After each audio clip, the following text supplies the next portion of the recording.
Price the Lord. ദൈവത്തിരുനാമം മഹത്വം ഉണ്ടാകട്ടെ. അനുഗ്രഹീതമായ സമയത്തിനായിട്ട് ഞാൻ ഒരിക്കൽ കൂടെ ദൈവത്തിന് നന്ദി പറയുന്നു.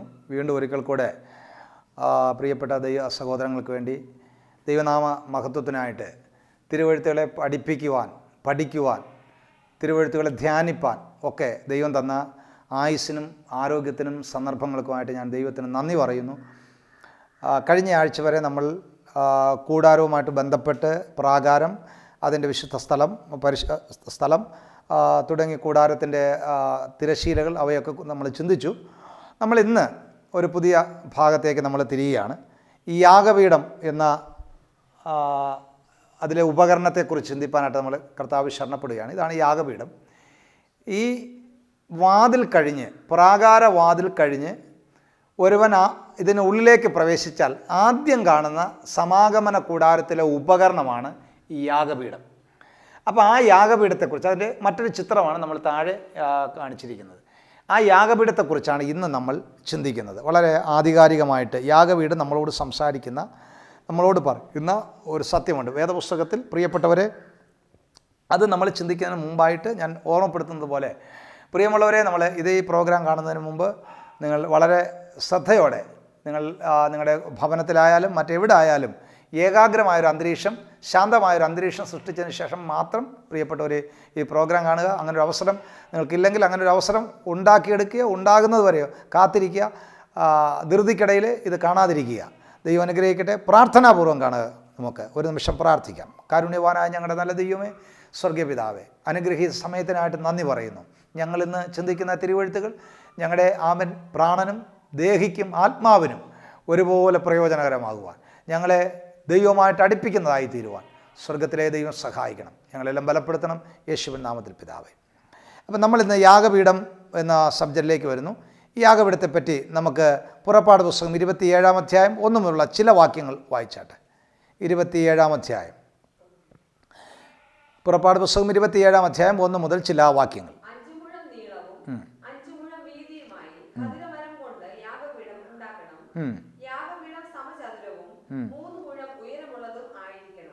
അതിന് 4 കോണിലും കൊമ്പുണ്ടാക്കണം. കൊമ്പ് അതിൽ നിന്ന് തന്നെ ആയിരിക്കണം. അത് താമ്രം കൊണ്ട് പൊതിയണം.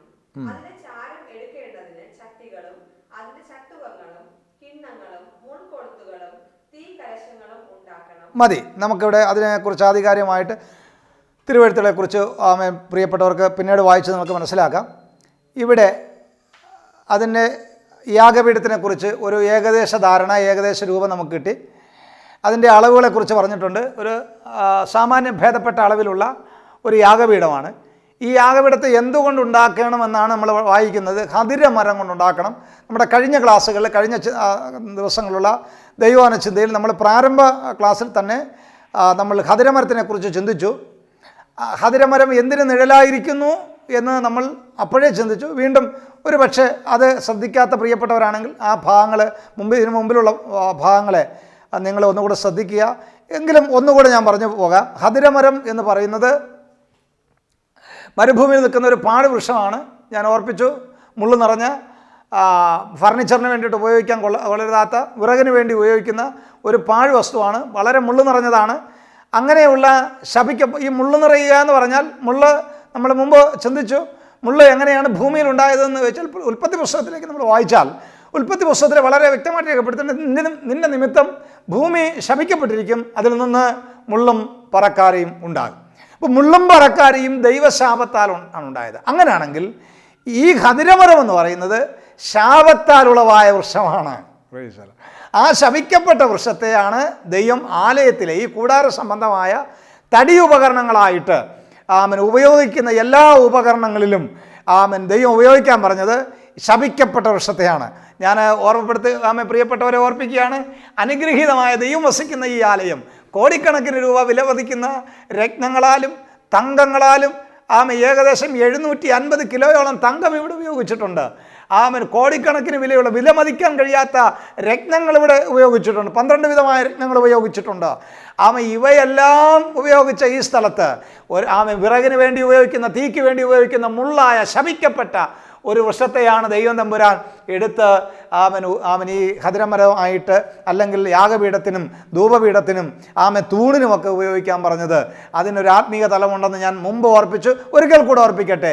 ഈ ഖദിരമരം സാക്ഷാൽ വെട്ടിയെടുക്കുന്നതിന് മുമ്പുള്ള അവസ്ഥ, മരുഭൂമിയിൽ നിൽക്കുന്ന അതിൻ്റെ അവസ്ഥയെ ഒരു പാപിയായ വീണ്ടെടുപ്പ്, വീണ്ടും ഒരു പാപിയായ മനുഷ്യൻ, അധർമ്മിയായവൻ, ദൈവത്തിൽ നിന്ന് അകന്നുപോയി ദൈവത്തെ സ്വീകരിക്കുന്നതിന് മുമ്പുള്ള അവൻ്റെ അവസ്ഥയാണ്.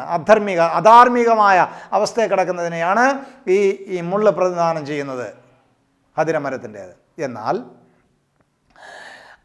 അതിൻ്റെ അവസാനം, ഈ മുള്ളിൻ്റെ അവസാനം എവിടെയാണെന്ന് ചോദിച്ചാൽ തീയാണ്. വേദപുസ്തകം, വെളിപ്പാട് പുസ്തകം വളരെ വ്യക്തമായിട്ട് പറയുന്നു. അറയ്ക്കപ്പെട്ടവർ, കുലപാതകന്മാർ, പ്രിയപ്പെടുന്നവർ, അത് വ്യഭിചാരികൾ, കള്ളന്മാർ, ഇങ്ങനെ ഇത്യാദി ഒരു വലിയ ലിസ്റ്റ് പറഞ്ഞിട്ട് പറയുന്നു, അവർക്കെല്ലാം ഉള്ള ഓഹരി തീയും ഗന്ധവും കത്തുന്ന പുകയത്രേ. അഥവാ നരകയോഗ്യരായിരുന്ന നമ്മളെ, പ്രൈസ് ദി ലോർഡ്, ഈ ഖദിരമരം അവസാനം തീക്ക് വേണ്ടി ഉപയോഗിക്കുന്നത് പോലെ പാപിയായിരുന്ന അധർമ്മിയായിരുന്ന നമ്മളെ ദൈവം വീണ്ടെടുത്തു എന്ന് കാണിക്കേണ്ടതിനാണ് ഖദിരമരത്തെ വെട്ടി ചെയ്യാൻ പറഞ്ഞത്. ഹല്ലേലൂയ. ഇപ്പോൾ ഇതിനകത്ത് വെട്ടിക്കൊണ്ടുവന്നപ്പോൾ, പ്രൈസ് ദി ലോർഡ്, ഈ ഖദിരമരം, പുറത്തു നിന്ന ഖദിരമരത്തിനെ വെട്ടി ഈ ആലയത്തിൽ കൊണ്ടുവന്നപ്പോൾ മുള്ളെല്ലാം വെട്ടിക്കളഞ്ഞ് ഒരു പ്രത്യേക ഉപകരണങ്ങളാക്കി തീർത്തപ്പോൾ അത് ആർക്ക് നിഴലാണെന്ന് ചോദിച്ചാൽ വീണ്ടെടുക്കപ്പെട്ട വിശ്വാസിക്ക് നിഴലാണ്. എന്താണെന്ന് ചോദിച്ചാൽ ഒരു കാലഘട്ടത്തിൽ ദൈവത്തെ അറിയാതെ ജീവിച്ച എന്നെയും നിങ്ങളെയും, മുമ്പേ നമ്മൾ അധർമ്മികളായിരുന്നു, മുമ്പേ പാപികളായിരുന്നു. എബേസ് ലേഖനം, കൊലോസ് ലേഖനം, തീത്തോസ് ലേഖനത്തൊക്കെ പറയുന്നു, മുമ്പേ ദൈവത്തെ അറിയാത്ത കാലഘട്ടത്തിൽ നിന്ദിതരും ദൂഷിതരും കുലപാതകന്മാരും വ്യഭിചാരികളുമായിരുന്നു എന്ന് പറയുന്നു.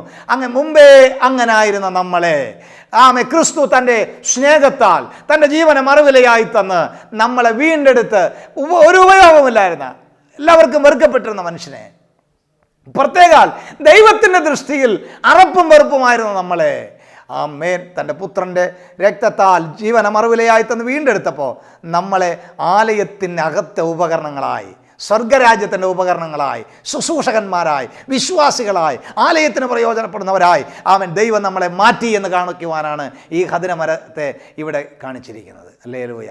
ഇപ്പം ഈ ഖദിരമരം ഏതിന് നിഴലാണെന്ന് ചോദിച്ചാൽ, ഇതിനകത്തിരിക്കുന്ന ഈ യാഗപീഠം ഉണ്ടാക്കാൻ ഉപയോഗിക്കുന്ന, ധൂപപീഠം ഉണ്ടാക്കാൻ ഉപയോഗിക്കുന്ന, തൂണ് ആയിട്ട് ഉപയോഗിക്കുന്ന, പലകയായിട്ട് ഉപയോഗിക്കുന്ന ഈ ഖദിരമരമല്ല ഇപ്പം ഏതിന് നിഴലാണെന്ന് ചോദിച്ചാൽ വീണ്ടെടുക്കപ്പെട്ട വിശ്വാസിക്ക് നിഴലാണ്, രക്ഷിക്കപ്പെട്ട രക്ഷാനിർണയം പ്രാപിച്ച ദൈവവചന നിഴലാണ്. അപ്പോൾ അങ്ങനെ ഖദിരമരത്തെ വെട്ടി ആ ഖദിരമരത്തിൻ്റെ പലകകൾ കൊണ്ട് ഒരു യാഗപീഠം ഉണ്ടാക്കണം, ഒരു വലിയ ബോക്സ് ആയിട്ട് അടിച്ച് അതിനെ ഉണ്ടാക്കണം. ഇവിടെ പറഞ്ഞിരിക്കുന്ന അളവിൻ പ്രകാരം, അത് മോശയോട് പറഞ്ഞാൽ നിനക്ക് പർവ്വതത്തിൽ നിനക്ക് കാണിച്ചു തന്ന മാതൃക പ്രകാരം നീ എല്ലാം ഉണ്ടാക്കാൻ സൂക്ഷിച്ചു കൊള്ളണം.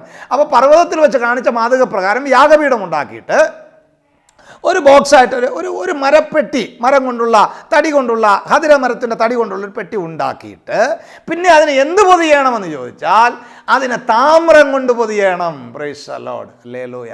അഥവാ നമ്മുടെ ഭാഷയിൽ പറഞ്ഞാൽ പിത്തള കൊണ്ട് അതിനെ പൊതിയണം. എവിടെ പൊതിയണം? അതിൻ്റെ അകവശവും പുറവശവും എല്ലാ ഭാഗങ്ങളും ഇതിനെ ഈ താമ്രം കൊണ്ട്, ഇപ്പോൾ തടി ഇതിനകത്തും താമ്രം ഇതിൻ്റെ പുറത്തുമാണ്. ഒരു മനുഷ്യൻ പുറത്തു നിന്ന് നോക്കിയാൽ ഇതിനകത്തിരിക്കുന്ന ഖദിരമരത്തിനെ ആർക്കും കാണാൻ സാധ്യമല്ല. നമുക്ക് ന്യായമായ ഒരു ചിന്ത ഞാൻ എൻ്റെ പ്രിയപ്പെട്ട ശ്രോതാക്കളുടെ ഇടയിലേക്ക് ഞാൻ ഇടുകയാണ്. പ്രിയപ്പെട്ടവരെ, ഖദിരമരം കൊണ്ടൊരു പെട്ടി, ഖദിരമരം കൊണ്ടൊരു യാഗപീഠം, ഈ യാഗപീഠത്തിൽ 24 മണിക്കൂറും തീ കത്തുകയാണ്. 24 പാവയാഗം, അകർത്തി യാഗം, സമാധാന യാഗം, ഭോജനയാഗം എന്ന് പറഞ്ഞ് നൂറ്റുകണക്കിന് യാഗം ഇതിനകത്ത് 24 മണിക്കൂറും കത്തിക്കൊണ്ടിരിക്കുക. തീ എരിഞ്ഞുകൊണ്ടിരിക്കുക. ഒരു ചൂളയ്ക്കകത്ത് തീ എരിയുന്നത് പോലെ പവർഫുള്ളായിട്ട് ഇതിനകത്ത് തീ എരിഞ്ഞുകൊണ്ടിരിക്കുക. ഈ തീ എരിഞ്ഞുകൊണ്ടിരിക്കുന്ന ഒരു വെങ്കലം, അല്ലെങ്കിൽ അഥവാ പ്രൈസ് ദി ലോർഡ്, ഈ താമ്രത്തിനകത്ത് ഒരു തടി വെച്ചാൽ പ്രൈസ് ദി ലോർഡ്, അത് എരിഞ്ഞു പോകില്ലേ? എരിയും. കാരണം ഈ പുറംപാളിയായിരിക്കുന്ന ഈ ലോക കഷ്ണം ചൂട് പിടിച്ച് പഴുക്കുകയാണ് ചെയ്യുന്നത്. പഴുക്കുമ്പോൾ ഇതിനകത്തിരിക്കുന്ന തടി എന്ത് ചെയ്യുമെന്ന് ചോദിച്ചാൽ, അകത്തിരിക്കുന്ന തടി നിശ്ചയമായിട്ടും അത് അകത്തിരുന്ന് പഴുത്തെന്ത് ചെയ്യും? നീറി ഇതിനകത്തെന്ത് ചെയ്യും? ചാരമായി തീരും. ഞാൻ നേരത്തെ നമ്മുടെ തിരശീലയുടെ കാര്യം ഓർപ്പിച്ചതുപോലെ, ഒരുവൻ്റെ കണ്ണിൽ തിരശീല എന്ന് പറഞ്ഞാൽ ഒരു തുണി കഷ്ണം മാത്രമാണ്. Price the Lord. ഇവിടെ ന്യായമായിട്ട് നമ്മുടെ സാധാരണ ബുദ്ധിയിൽ ചിന്തിച്ചാൽ ദൈവത്തിന് എന്തോ ബുദ്ധികേടുണ്ടായതുപോലെ തോന്നില്ലേ? പ്രീസല്ലോ, ഇരുമ്പ് പാളിക്കകത്ത് ഇരുമ്പ് പാളിക്കകത്ത് ഒരു തടി കഷ്ണം കയറ്റി വെക്കുക എന്ന് പറഞ്ഞാൽ അത് കത്തിപ്പോകും, എരിഞ്ഞു പോകും, ചാരമായി തീരും. എന്തിനാ അത് വെച്ചത്? ന്യായമായിട്ട് മാനുഷിക ബുദ്ധിക്ക് ചിന്തിച്ചാൽ നമുക്കതിനെപ്പറ്റി ഒന്നും കണ്ടെത്താൻ കഴിയില്ല. പക്ഷേ ദൈവം ചെയ്യുന്ന സകല പ്രവൃത്തികളുടെ ഉള്ളിലും ദൈവത്തിന് അഗാധമായ ഉദ്ദേശങ്ങളുണ്ട്, ആഴമേറിയ ഉദ്ദേശങ്ങളുണ്ട്, ആഴമേറിയ അർത്ഥങ്ങളുണ്ട്, ആഴമേറിയ ലക്ഷ്യങ്ങളുണ്ട്. Praise the Lord, hallelujah. അവൻ ഈ ഭൂമിയെ കുലുക്കിയാൽ, ഭൂചലനം ഉണ്ടായാൽ അതിന് ദൈവത്തിന് ഉദ്ദേശമുണ്ട്. അവൻ സുനാമി വരുത്തിയാൽ അതിനകത്തൊരു ഉദ്ദേശമുണ്ട്. Price the Lord. ഒരു ഇടിമിന്നൽ വന്നാൽ അതിനകത്ത് ഒരു ഉദ്ദേശമുണ്ട്. ഒരു കൊടുങ്കാറ്റ് വന്നാൽ അതിനകത്തൊരു ദൈവപ്രവൃത്തി ഉണ്ട്. Price the Lord. ഇത് കാണണമെങ്കിൽ നമ്മുടെ ഹൃദയദൃഷ്ടി പ്രകാശിക്കണം. നമ്മൾ പാപത്തിൽ നിന്ന് വീണ്ടെടുപ്പ് പ്രാപിച്ചിട്ട് ആ വീണ്ടെടുക്കപ്പെട്ട കണ്ണിലൂടെ ഇതിനെ കണ്ടാൽ മാത്രമേ ഇതിനകത്തെ രഹസ്യങ്ങൾ നമുക്ക് തിരിച്ചറിയാൻ കഴിയൂ.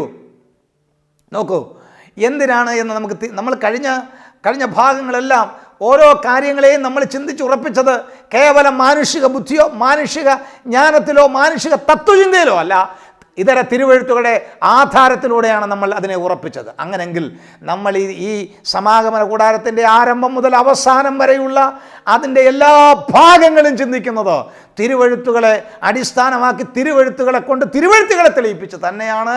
അതുകൊണ്ട് അതിനെ സംശയിക്കേണ്ടതില്ല. എന്തിനു വേണ്ടി ഇതിനകത്ത് ആക്കി എന്ന് നമുക്ക് ചോദിക്കാം. ഞാൻ പറയാം. Price the Lord. ഈ ചാരമായി പോകുന്നത് പോലെ, പ്രൈസ് ദി ലോർഡ്, ചാരം ഇതിനകത്ത് ഈ കഠിനമേറിയ ചൂടിനകത്ത്, ഈ യാഗപീഠത്തിനകത്ത് കഠിനമേറിയ ചൂട് കൊണ്ട് ഈ തടി ഇതിനകത്ത് മറയും. Praise the Lord. അതെന്താണ് സംഭവിക്കുന്നതെന്ന് നമുക്കിപ്പോൾ ചിന്തിക്കാം. ഒരു വാക്യം നമുക്ക് വായിക്കാം. ഗലാത്യ ലേഖനത്തിലേക്ക് വരാം. ഗലാത്യ ലേഖനം 2-ാം അധ്യായം 20-ാം വാക്യത്തിലേക്ക് വരാം. ഗലാത്യ ലേഖനം 2-ാം അധ്യായം 20-ാം വാക്യം. ഞാൻ ക്രിസ്തുവിനോട് കൂടെ ക്രൂശിക്കപ്പെട്ടിരിക്കുന്നു, ഇനി ജീവിക്കുന്നത് ഞാനല്ല, ഇനി ക്രിസ്തു അത്രേ എന്നിൽ ജീവിക്കുന്നു. മതി അവിടെ വായിക്കുന്നു. ഇനി ആരല്ല, ഞാൻ ആരോട് കൂടെ കൂടെ ക്രൂശിക്കപ്പെട്ടിരിക്കുന്നു. ഇനി ജീവിക്കുന്നത് ഞാനല്ല, എന്നിൽ ക്രിസ്തു അത്രേ. അപ്പോൾ ഇനി എന്നിൽ കണ്ടതാരെയാ? ക്രിസ്തുവിനെ. അപ്പോൾ ഇതെന്ത് ചെയ്തു? ഞാൻ ക്രിസ്തുവിൽ മറഞ്ഞു എന്നുള്ള ഒരു ആത്മീക തലം തന്നെയാണ് വരുന്നത്. ഈ ഖദിരമരം ഈ താമ്രത്തിനകത്ത് മറഞ്ഞിരിക്കുന്നത് പോലെ നമുക്ക് കാണാൻ കഴിയുന്നില്ല. ഇപ്പോൾ ഇതിനകത്തൊന്നും ഒരു മനുഷ്യനും അത് കാണാൻ കഴിയില്ല. ഇതുപോലെ ഒരുവൻ ക്രിസ്തുവിലാല അവൻ പുതിയ സൃഷ്ടി, അവൻ ക്രിസ്തുവിൽ മറയുകയാണ് ചെയ്യുന്നത്. Price the Lord.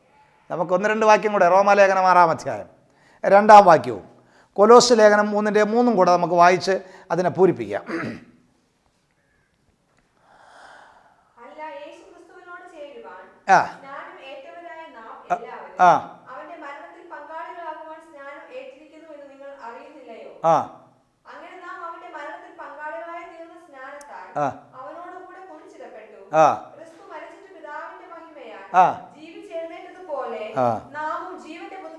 നടക്കേണ്ടതാകുന്നു. മറ്റൊരു ഭാഗത്തെ ലേഖനത്തിൽ പറയുന്നത് നമുക്ക് സ്നാനപ്പെട്ടവൻ അല്ല, ക്രിസ്തുവിനോട് കൂടെ ചേരുവാൻ സ്നാനപ്പെട്ട നമ്മളെല്ലാവരും എന്തിനെ ധരിച്ചിരിക്കുന്നു? ക്രിസ്തുവിനെ ധരിച്ചിരിക്കുന്നു. Price the Lord. ഇപ്പോൾ എന്നെ കാണുന്ന പ്രിയപ്പെട്ടവരെ, ഇപ്പം നമ്മൾ വസ്ത്രം ധരിക്കുന്നവരാണ്. നമ്മുടെ ഈ വസ്ത്രത്തിനകത്ത് നമ്മുടെ ബാഹ്യ ശരീരമുണ്ട് ഇല്ലേ? പുറത്ത് നമ്മൾ കാണുന്നത് എന്താ? പുറത്ത് നമ്മൾ കാണുന്നത് ഈ ശരീരത്തെ മൂടിയിരിക്കുന്ന ഒരു വസ്ത്രത്തെയാണ് നമ്മൾ കാണുന്നത്.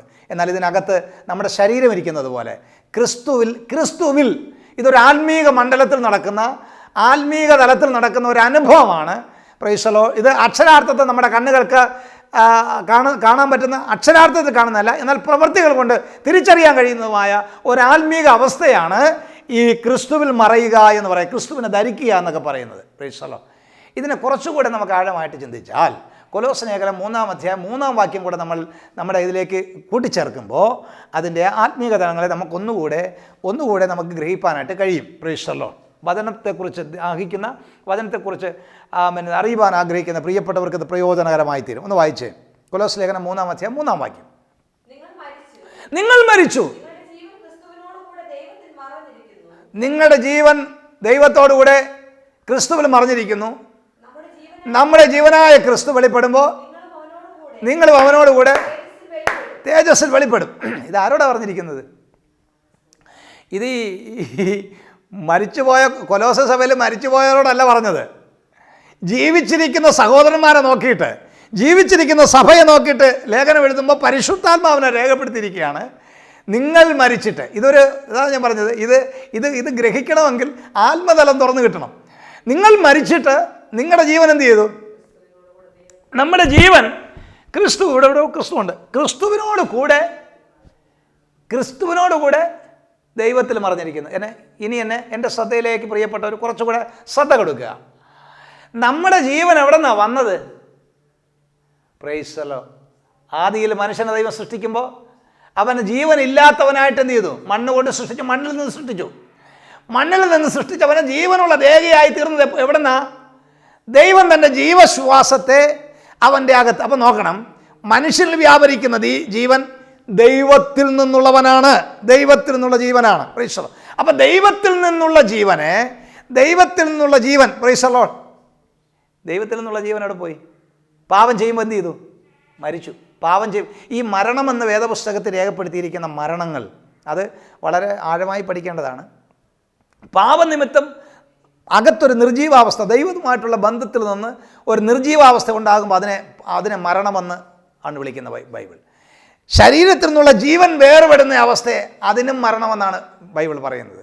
ആത്മീയതയിൽ മൃതാവസ്ഥയുണ്ടാകുന്നത്, തണുത്തു പോകുന്ന അവസ്ഥ, അതിനും മരണമെന്നാണ് പറയുന്നത്. അപ്പം മരണമെന്ന പദം ഉപയോഗിക്കപ്പെട്ടിരിക്കുന്നിടത്തല്ല അക്ഷരാർത്ഥത്തിൽ നമ്മുടെ ശരീരത്തിൽ നിന്ന് ജീവൻ വേർപെട്ട് പോകുന്ന അവസ്ഥയെ അല്ല മരണമെന്ന് കൊണ്ട് ഉദ്ദേശിച്ചിരിക്കുന്നത്. ഉൽപ്പത്തി പുസ്തകത്തിൽ പറയും, നീ തിന്നുന്ന നാളെ എന്ത് ചെയ്യും? മരിക്കും. പഴം തിന്നിട്ട് അവർ മരിച്ചോ? അവരെ 900-ലധികം വർഷം ജീവിച്ചിരുന്നു, പക്ഷേ മരിച്ചു. എവിടെ? അകത്തെ മനുഷ്യനെ സംബന്ധിച്ച് മരിച്ചു, മൃതാവസ്ഥയിലായി. അപ്പോൾ അകത്തെ മനുഷ്യൻ സംബന്ധിച്ച് വീണ്ടെടുക്കപ്പെട്ടവൻ, മനുഷ്യൻ സംബന്ധിച്ച് അവൻ ജീവൻ പ്രാപിച്ചിട്ട് അകത്തെ മനുഷ്യൻ സംബന്ധിച്ച് അവൻ മരിക്കുന്നവൻ വീണ്ടും അല്ല, ക്രിസ്തുവിൽ മരിക്കുന്നു, അല്ലേ? ക്രിസ്തുവിൽ മരിച്ചിട്ട് അവൻ്റെ ജീവൻ ക്രിസ്തുവിനോടുകൂടെ ചേർന്നിട്ട് പിതാവിൽ ലയിക്കുകയാണ്. ഇതൊരു മർമ്മമാണ്, ഇതൊരു ആത്മമർമ്മമാണ്. അപ്പം മരിച്ചിട്ട് പ്രൈസ് ദി ലോർഡ്. പിന്നെ നമ്മുടെ ജീവനായ ക്രിസ്തു വെളിപ്പെടുമ്പോൾ നാമും അവനോടുകൂടെ തേജസ്സിൽ എന്ത് ചെയ്യും? നമ്മുടെ ജീവൻ, ഇതിൻ്റെ സമ്പൂർണ്ണത. ഇതെല്ലാം ഗ്രഹിക്കണമെങ്കിൽ കുറച്ച് നമ്മുടെ ആത്മമണ്ഡലം ഒന്ന് തുറന്നു വരണം. കേൾക്കുന്ന പ്രിയപ്പെട്ടവൻ, ഒരു നല്ല ശതമാനം ആളുകൾക്ക് ഇത് ഗ്രഹിക്കാൻ കഴിയും എന്നാണ് ഞാൻ കരുതുന്നത്.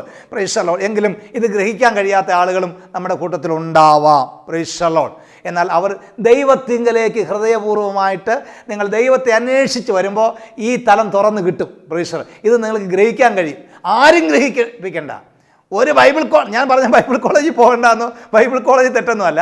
ഒരു ബൈബിൾ കോളേജിൽ പോയില്ലെങ്കിലും വേദപുസ്തകം വായിച്ച് ആഗ്രഹിക്കാൻ കഴിയും. കാരണം നിൻ്റെ അകത്ത് വീണ്ടെടുപ്പിൻ്റെ ജീവൻ, വീണ്ടും ജനനമെന്ന പ്രക്രിയ നടന്നിട്ട് നീ ജനിച്ച് വചനം എന്ന മായമില്ലാത്ത പാൽ കുടിച്ച് വളർന്ന് പുരുഷത്വത്തിലേക്ക് വരുമ്പോൾ ഇതൊക്കെ ഗ്രഹിക്കാൻ കഴിയും. ശിശുവായിരിക്കുന്നിടത്തോളം ഇത് ഗ്രഹിക്കാൻ കഴിയില്ല.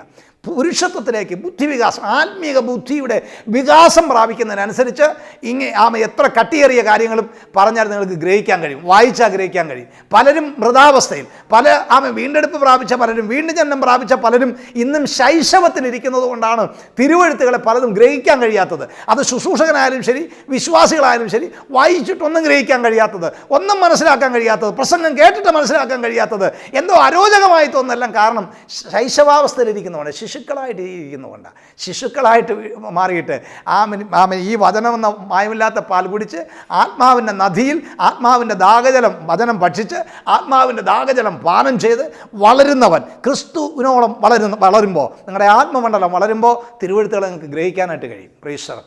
ഹല്ലേലൂയ. അല്ലാത്തവർക്ക് ഇതൊക്കെ കേട്ട് കഴിഞ്ഞാൽ എന്തൊക്കെയോ ഒട്ടത്തരം പറയുന്നത് പോലെ തോന്നിയേക്കാം. കുഴപ്പമില്ല, നിങ്ങൾ വളരുമ്പോൾ കാര്യങ്ങളെ ഗ്രഹിക്കാനായിട്ട് കഴിയും. അപ്പോൾ ഇവിടെ പറഞ്ഞിരിക്കുന്നത് ഇത് നമ്മൾ ഒരു മനുഷ്യൻ്റെ അവസ്ഥയെ വീണ്ടെടുക്കപ്പെട്ട വിശ്വാസി ഈ യാഗപീഠത്തിനകത്ത് എന്ത് ചെയ്യുക? ഈ ഖദിരമരം അതിനകത്ത് മറയുന്നത് പോലെ രക്ഷിക്കപ്പെട്ട ഒരു വിശ്വാസി ഖദിരമരം ഞാൻ മുമ്പൊരിക്കൽ ഓർപ്പിച്ചു, ഇത് ഏതിന് സദൃശ്യമാണ്? ഇല്ല, ഈ താമ്രം ക്രിസ്തുവിൻ്റെ നിഴലാണ്. നമ്മൾ ദാനിയേൽ പ്രവാചകൻ്റെ പുസ്തകം 10:6 വെളിപ്പാട് പുസ്തകം 1:14 നമ്മൾ വായിച്ച് അതിനെ ഉറപ്പിച്ചിട്ടുണ്ട്. അതുകൊണ്ട് ഞാൻ വീണ്ടും ആ ഭാഗത്തേക്ക് പോകുന്നില്ല. അവൻ്റെ പ്രൈസല്ല ഭുജം ഇത് താമ്രത്തിന് മിനുക്കിയ താമ്രത്തിന് ഒത്തവണ്ണമെന്നും വെളിപ്പാട് പുസ്തകത്തിൽ അവൻ്റെ പാദം വെങ്കലം അല്ലെങ്കിൽ അത് പാദം ഉലയിൽ ചുട്ടുപഴിപ്പിച്ച വെള്ളോടിന് സദൃശ്യമെന്നും വേദപുസ്തകം നമ്മൾ വായിക്കുന്നു. അപ്പോൾ ഈ താമ്രം ക്രിസ്തുവിന് നിഴലാണ്. അതുകൂടെ പറഞ്ഞെങ്കിൽ മാത്രമേ അത് ക്രിസ്തുവാകുന്ന വെങ്കലമാകുന്ന ക്രിസ്തുവിനകത്ത് ഹതിരമരമാകുന്ന മനുഷ്യൻ മറയുകയാണ്. ഒരുവൻ രക്ഷിക്കപ്പെട്ട് രക്ഷാനിർണയം പ്രാപിച്ച് ക്രിസ്തുവിൽ വിശ്വസിച്ച് അവൻ്റെ ജീവിതം ക്രിസ്തുവിൽ സമർപ്പിച്ച് കഴിയുമ്പോൾ നിശ്ചയമായിട്ടും പറയുന്നു, അവൻ ക്രിസ്തുവിൽ മറയുകയാണ് ചെയ്യുന്നത്, അവൻ ക്രിസ്തുവിനെ ധരിക്കുകയാണ് ചെയ്യുന്നത്. അതിനു വേണ്ടിയിട്ടാണ് ഈ ഹതിരമരത്തെ യാഗപീഠത്തിന് അകത്തോട്ട് വെക്കാൻ പറഞ്ഞത്. പ്രീസ്റ്റർ അല്ലെങ്കിൽ ഹതിരമരത്തിൻ്റെ കൊണ്ടുണ്ടാക്കിയിട്ട് അതിൻ്റെ പുറം ചുറ്റും താമ്രം പൊതിയാൻ പറഞ്ഞത്. അല്ലാതെ യഥാർത്ഥത്തിൽ മാനുഷിക ബുദ്ധിക്ക് പറഞ്ഞാൽ അതിനകത്തൊരു ഹതിരമരത്തിൻ്റെ ആവശ്യമേ ഇല്ല. 24 മണിക്കൂറും ചൂളയിൽ തീ കത്തുന്നത് പോലെ അതികഠിനമായി തീ കത്തുന്ന ഒരു ലോകവസ്തുവിനകത്ത് തടി വെക്കേണ്ട ആവശ്യമില്ല. Price hallelujah. കത്തി എരിഞ്ഞമരേണ്ടതാണ്. എന്നാൽ ഒരുവൻ വാസ്തവമായി ക്രിസ്തുവിനെ രക്ഷിതാവായി സ്വീകരിച്ച് കഴിയുമ്പോൾ, വാസ്തവമായ ദൈവത്തെ പാത പിന്തുടരുമ്പോൾ, ഈ ഹതിരമരം ഈ യാഗപീഠത്തിനകത്ത് ഹതിരമരത്തിന് എന്ത് സംഭവിച്ചോ അതുപോലെയാണ് നമ്മൾ ക്രിസ്തുവിൽ നമ്മൾ പിന്നെ ഇല്ലാതായിരുന്നു.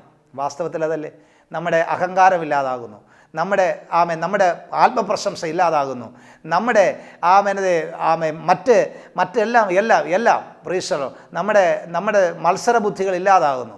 ഇതൊന്നും ഇല്ലാതായിട്ടില്ലെങ്കിൽ ഇപ്പോഴും പറയണം, യാഗപീഠത്തിൽ വേണ്ടും പോലെ എന്ത് ചെയ്തിട്ടില്ല, തീ കത്തുന്നില്ല, അത് എരിഞ്ഞിട്ടില്ല, ഇതിനകത്ത് എരിഞ്ഞ് മറയുന്നത് പോലെ ഒരുവൻ. അതുകൊണ്ട് വേദപുസ്തകത്തിലൊരു ഭാഗം പ്രൈസലോട് നമ്മൾ പത്രോസിനെ കുറിച്ച് യേശുക്രിസ്തുവിൻ്റെ ക്രൂശീകരണ വേളയിൽ പത്രോസ് യേശുവിനെ പിടിക്കുന്ന ആ സമയത്ത് പത്രോസിനെ ബാല്യക്കാരത്തിൽ കണ്ടിട്ട് പറയുന്നു, പ്രൈസലോ നീ യേശുവിനോട് കൂടെ ഉള്ളവനല്ലേ എന്ന് യേശുവിനെ പറ്റി ചോദിക്കുമ്പോൾ അവൻ പറഞ്ഞു, എനിക്ക് അറിയില്ല. യേശുവിനെ തള്ളി പറയുന്നതിന് തൊട്ടും ആ സന്ദർഭത്തിലാണ് എനിക്ക് നിന്നെ അറിയില്ല, യേശുവിനെ അറിയില്ല. പ്രൈസലോ അറിയില്ല എന്ന് പറഞ്ഞപ്പോൾ ഒരിക്കൽ ചോദിച്ചാൽ അറിയില്ലെന്ന് പറഞ്ഞു, രണ്ടാമത് ചോദിച്ചാൽ പറഞ്ഞു അറിയില്ലെന്ന് പറഞ്ഞു, മൂന്നാമത് ചോദിക്കുന്നതിന് മുമ്പ് ആ പെൺകുട്ടി പറഞ്ഞു, നിൻ്റെ ഉച്ചാരണം നീ ക്രിസ്തുവിനോട് കൂടെ ഉള്ളവനായിരുന്നു എന്ന് വെളിവാക്കുന്നു. നിങ്ങൾ നോക്കിക്കേ, എത്ര ഭയങ്കരമായിട്ടൊരു സംഗതിയാണ്. 3.5 വർഷക്കാലം യേശുവിനോട് കൂടെ ഒരുവൻ നടന്നപ്പോൾ ഞാൻ ക്രിസ്ത്യാനിയെ അല്ലെന്ന് അവൻ എന്ത് ചെയ്യുക, എൻ്റെ ക്രിസ്തു എൻ്റെ ഗുരുവുമല്ല എന്നവൻ പറഞ്ഞിട്ടും ഇല്ല, ആ താമ്രത്തിനോട് കൂടെ ചേർന്ന് നടന്ന, ക്രിസ്തുവിനോട് കൂടെ ചേർന്ന് നടന്ന പത്രോസ് എന്തായിത്തീർന്നു, ക്രിസ്തുവിനെ ധരിച്ചു കഴിഞ്ഞു. മനസ്സിലായി? അവനറിയാതെ തന്നെ എന്ത് ചെയ്യുന്നു, ധരിച്ചു. അവനിൽ നിന്നൊരു ക്രിസ്തീയത, ആ ഗുരുവിൻ്റെ സ്വഭാവഗണങ്ങൾ ഏതോ അവൻ്റെ ജഡത്തിൻ്റെ, അവൻ്റെ ബുദ്ധിയുടെ, അവൻ്റെ ഭയത്തിൻ്റെ മറവിൽ അവൻ യേശുവിനെ തള്ളിപ്പറഞ്ഞതാണ്. പക്ഷേ അവനിൽ നിന്നൊരു യേശു പുറത്തു വന്നു. കണ്ടോ, നീ യേശുവിനോട് കൂടെ നടന്നപ്പോൾ നിൻ്റെ ഉച്ചാരണം നീ യേശുവിനോട് കൂടെ നടന്നവനാണെന്ന് എന്ത് ചെയ്യുന്നു, വെളിവാക്കുന്നു. യേശുവിനോട് കൂടെ നടന്നു കഴിയുമ്പോൾ നമ്മുടെ ഉച്ചാരണം മാറും. പ്രൈസ് നമ്മുടെ വാക്ക് മാറും, നമ്മുടെ പ്രവൃത്തി മാറും, നമ്മുടെ വേഷം മാറും, നമ്മുടെ ഭാഷ മാറും. പ്രൈസ് അപ്പോൾ യേശുവിനോട് കൂടെ നടന്നിട്ട് ഇതുവരെയും നമ്മുടെ ഭാഷയും മാറിയില്ല, നമ്മുടെ വേഷവും മാറിയില്ലെങ്കിൽ നമ്മൾ ക്രിസ്തുവിനെ ധരിച്ചിട്ടില്ല. പ്രൈസ് അപ്പോൾ വേഷം മാറും, ഭാഷ മാറും, രീതി മാറും, സ്റ്റൈല് മാറും. പ്രൈസ് ലോർഡ്, എല്ലാം മാറും. അവൻ ക്രിസ്തുവിനെ പോലെ ആയിത്തീരും. ഹല്ലേലൂയ. ശരിക്കും അതായി തീരണം എന്ന് ദൈവം നമ്മളെക്കുറിച്ച് ആഗ്രഹിക്കും. അതുകൊണ്ട് ഹതിരമരത്തിന് എന്ത് പൊതിയണം, താമ്രം പൊതിയണം എന്നുകൊണ്ട് ഉദ്ദേശിക്കുന്നത്. ഇനി നമ്മൾ ഹതിരമരത്തിൻ്റെ കൊമ്പുകളിലേക്ക് നമ്മൾ വരികയാണ്. പ്രിയമുള്ളവരെ, നമ്മൾ ഹതിരമരം താമ്രം കൊണ്ട് പൊതിയണം എന്നുള്ളതിനെക്കുറിച്ച് നമ്മൾ അല്പമായി ചിന്തിച്ചു. ദീർഘമായി ചിന്തിക്കേണ്ട ഒട്ടനവധി വാക്യങ്ങൾ ഇനിയുമുണ്ട്. എങ്കിലും നമുക്ക് അത്യാവശ്യമായ കാര്യങ്ങൾ അതിൽ നിന്ന് നമ്മൾ ചിന്തിച്ചു. ഇനി ഈ യാഗപീഠത്തിന് മറ്റൊരു ഭാഗമുണ്ട്. ഇതിൽ 1-2 ഭാഗങ്ങൾ പ്രധാനമാണ്, അതൊക്കെ നമുക്ക് ചിന്തിക്കുന്നത്. യാഗപീഠത്തിൻ്റെ കൊമ്പുകൾ, ഇതിൻ്റെ 4 മൂലയ്ക്കും, ഈ യാഗപീഠത്തിൻ്റെ ഈ ബോക്സിൻ്റെ 4 മൂലയ്ക്കും 4 കൊമ്പുകളുണ്ട്. എന്തിനാണ് ഈ കൊമ്പ് വെച്ചത് എന്ന് നമുക്ക് ചിന്തിക്കാം. കൊമ്പ് വായിക്കാമോ നമുക്ക്? പുറപ്പാട് പുസ്തകം 27:2. പുറപ്പാട് പുസ്തകം 27-ാം അധ്യായം 2-ാം വാക്യം. അതിൻ്റെ 4 കോണിലും കൊമ്പുണ്ടാക്കണം. മതി. കൊമ്പ് അതിൽ നിന്ന് തന്നെ അടിപ്പ് മണിയായിട്ട് അതിനോട് ചേർത്ത് എക്സ്ട്രാ ഉണ്ടാക്കി അതിൽ കൊണ്ടുവന്ന് ഫിറ്റ് ചെയ്യുകയല്ല, അതിൽ നിന്ന് തന്നെ അടിച്ച് അതിൻ്റെ പണിയായിട്ട് അത് ചെയ്തതാണ്. എന്തിനാണത്? അതിൻ്റെ ഉപയോഗം എന്താണ്? ഒന്ന് വായിക്കാമോ? 118-ാം സങ്കീർത്തനം 27-ാം വാക്യം. 118 സങ്കീർത്തനം 20. യഹോവ തന്നെ ദൈവം, അവൻ നമുക്ക് പ്രകാശം തന്നിരിക്കുന്നു. യാഗപീഠത്തിന്റെ കൊമ്പുകളോളം യാഗപശുവിനെ കയറുകൊണ്ട് കെട്ടുവിൻ. യാഗപീഠത്തിൻ്റെ കൊമ്പുകളോളം യാഗപശുവിനെ കയറുകൊണ്ട് കെട്ടുവിൻ. അപ്പോൾ യാഗപീഠത്തിലേക്ക് യാഗം കഴിക്കാനായിട്ട് വരുന്ന ഒരു കൊണ്ടുവരുന്ന ഒരു മൃഗത്തിന്, അത് ആടാകാം, കാളക്കൊറ്റനാകാം, ആട്ടുകൊറ്റനാകാം, കാളക്കുട്ടിയാകാം, പശുവാകാം, എന്തുമാകാം, യാഗം കഴിപ്പാനായിട്ട് കൊണ്ടുവരുന്ന അതിനെ ആദ്യം കെട്ടുന്നത് യാഗപീഠത്തിൻ്റെ കൊമ്പിൽ എന്ത് ചെയ്യും? കെട്ടും. Price the Lord. ഹല്ലേലൂയ.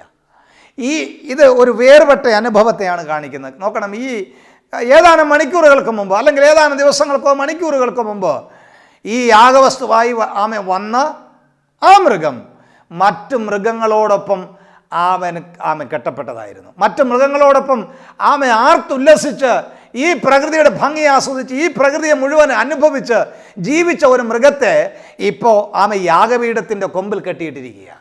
ഈ യാഗപീഠത്തിൻ്റെ കൊമ്പിൽ കെട്ടിയിട്ടിരിക്കുമ്പോൾ ആ യാഗപീഠത്തിലെ അവിടെ നിന്നുകൊണ്ട് തന്നെ ഈ മൃഗം കാണുകയാണ് തനിക്ക് സമമായ മറ്റു മൃഗങ്ങളെ യാഗം കഴിക്കുന്നതിനെ കൊല്ലുന്നത് കാണുകയാണ്. ഇതിന് തിരിച്ചു പോകാൻ തിരിച്ചു പോകാൻ ആഗ്രഹിച്ചാലും തിരിച്ചു പോകാൻ കഴിയാതെ അതുമായിട്ട് ബന്ധിക്കപ്പെട്ട് കഴിഞ്ഞു. അപ്പം നാം ഇതൊരു വേറുപെട്ട അനുഭവത്തെയാണ് കാണിക്കുന്നത്. ക്രിസ്തുവിന് വേണ്ടി യാഗമായി തീരുന്ന ഒരു ജീവിതം ഈ ലോകത്തിൽ നിന്ന് എന്ത് ചെയ്യണം? വേർപെട്ടിരിക്കണം. യാഗപീഠവുമായി നിന്നെ ബന്ധിച്ചിരിക്കണം. യാഗപീഠവുമായിട്ട്. യാഗപീഠം അതിൻ്റെ അർത്ഥം, യാഗം അതിൻ്റെ അർത്ഥമൊക്കെ നമ്മൾ തുറന്ന് ചിന്തിക്കും. അപ്പം ഈ യാഗപീഠത്തിൽ ഇതൊരു വേർപാടിനെ കാണിക്കുന്നു. വേദപുസ്തകത്തിൽ റോമാലേഖനം 12-ാം അധ്യായം അതിൻ്റെ 1-2 വാക്യങ്ങളൊന്ന് വായിക്കാമോ നമുക്കതിനകത്ത്? സഹോദരന്മാരെ, ഞാൻ ദൈവത്തിൻ്റെ മനസ്സിൽ ഓർപ്പിച്ച് നിങ്ങളെ പ്രബോധിപ്പിക്കുന്നത്, നിങ്ങൾ ബുദ്ധിയുള്ള ആരാധനയായി നിങ്ങളുടെ ശരീരങ്ങളെ ജീവനും വിശുദ്ധിയും ദൈവത്തിന് പ്രസാദവുമുള്ള യാഗമായി സമർപ്പിപ്പീൻ. ഈ ലോകത്തിന് അനുരൂപന്മാരാകാതെ മനസ്സ് പുതുക്കി രൂപാന്തരപ്പെടുവിൻ. മതി നമ്മളോട് വായിക്കുന്നത്, സഹോദരന്മാരെ, നിങ്ങളുടെ ശരീരങ്ങളെ ജീവനും വിശുദ്ധിയുള്ള ആരാധനയായിട്ട് എന്ത് ചെയ്യും? ഈ ലോകത്തിന് അനുരൂപന്മാരാകാതെ. Price the Lord. അതിന് തമിഴിൽ കൊടുത്തിരിക്കുന്ന പദം, ഈ പ്രപഞ്ചത്തിற்கு ഒത്തപടി വേഷം ധരിയാമലും. Price the Lord. ഈ ലോകത്തെ ലൗകികമായ ഈ ലോകത്തിനനുസരിച്ച് വേഷം കെട്ടി നമ്മൾ ജീവിക്കാതെ, ലോകത്തിനെ ഫോളോ ചെയ്യാതെ, നമ്മൾ കർത്താവിൻ്റെ മനസ്സിൽ ഓർപ്പിച്ചിട്ട് നമ്മുടെ ശരീരങ്ങളെ ജീവനും വിശുദ്ധിയുമുള്ള ഒരു യാഗമായി ദൈവത്തിന് സമർപ്പിക്കണം. Price the Lord. അപ്പോൾ ഇതൊരു വേർപെട്ട അനുഭവത്തെയാണ്. വേർപാടെന്നുള്ളത് നമ്മൾ ആരംഭ ഭാഗം മുതൽ നമ്മൾ വായിക്കുന്നു. തൂണിൻ്റെ ചുവടിനകത്ത്, താമ്ര ചുവടിനകത്ത് നമ്മൾ തൂണിന് നിർത്തിയിരിക്കുന്നത് വേർപാടിന് നിഴലാണ്. Praise the Lord. ക്രിസ്തുവിൽ നിൽക്കുന്നത് പോലെ പ്രിയപ്പെട്ടവരെ, രക്ഷിക്കപ്പെട്ട വീണ്ടെടുക്കപ്പെട്ട ഒരു ദൈവവേദനെ. Praise the Lord. Hallelujah. Praise the Lord. അവർക്ക് നിക്ഷിപ്തമായ കാര്യങ്ങളിൽ നിന്നെല്ലാം അവർ ദൈവിക പ്രമാണത്തിനകത്തേക്ക്, ഈ ലോകത്തിൻ്റെ മോഹങ്ങളിൽ നിന്ന് വിട്ട്, നമ്മൾ ധാരാളം വേദവാക്യങ്ങളുണ്ട്. അതൊന്നും യാക്കോബിൻ്റെ ലേഖനം, പ്രൈസ് ദി ലോർഡ്, റോമാലേഖനം ഒക്കെ ധാരാളം വാക്യങ്ങൾ ഇനിയുമുണ്ട് നമുക്ക്. കൊരിന്ത്യർക്ക് എഴുതിയ ലേഖനം, ഈ ജനത്തിന് നടുവിൽ നിങ്ങൾ വേർപെട്ടിരിപ്പിൻ. Price the Lord. ഇത്യാദി നിരവധി വാക്യങ്ങളുണ്ട്. നമ്മൾ ഒരിക്കൽ ചിന്തിച്ചതായതുകൊണ്ട് തുടർന്ന് ചിന്തിപ്പാനായിട്ട് അവിടെ അത് നിർത്തുകയാണ്. അതുകൊണ്ട് ഇതൊരു വേർപാടിനെയാണ് കാണിക്കുന്നത്. നമുക്ക് അതിൻ്റെ അടുത്ത ഭാഗത്തേക്ക് നമുക്ക് വരാം. ഇതിൻ്റെ കൊമ്പിന് മറ്റൊരു പ്രത്യേകത കൂടെയുണ്ട്. ഈ കൊമ്പിൻ്റെ ഒരു പ്രത്യേകത ഞാൻ പറയാം. ഇത് യാഗമൃഗത്തെ കൊണ്ട് കെട്ടുകയല്ല.